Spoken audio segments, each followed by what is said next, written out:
பாரம்பரிய வைத்தியத்தில் உதடு வெடிப்புக்கான மருத்துவம் அத்திக்காய், கொளிஞ்சி இலை, கடுக்காய், நாட்டு மாட்டு பால் இதெல்லாம் கூட்டு கலவையை செஞ்சு இப்போ நம்ம மருந்தாக தயாரிக்க போகிறோம். நாட்டு மாட்டு பால் எடுத்துக்கிறணும். பச்சையாக இருந்தாக்கா ரொம்பவும் சிறந்தது.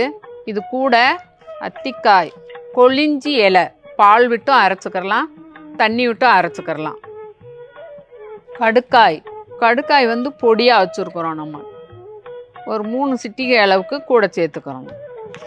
இப்போ இது கூட வந்து பால் சேர்த்துக்கலாம்.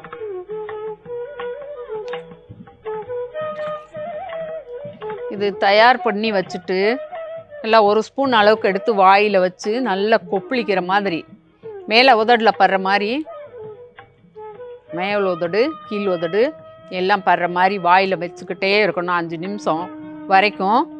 முழுங்கன்னா முழுங்கிடலாம். அப்படியே கொப்பளிச்சு ஒரு 5 நிமிஷம் வரைக்கும் வாயில் வச்சுட்டு துப்பணுன்னாலும் துப்பிடலாம். அந்த உதடு வெடிப்புகள், புண்ணு, நாள் கணக்கில் இருக்கிறது, வருட கணக்கில் இருக்கிற புண்ணுகள்லாம் மாத கணக்கில் வந்து துர்நாற்றம் வீசிட்டு இருக்கிறது எல்லாமே உதடு வெடிப்பு சரியாயிரும்.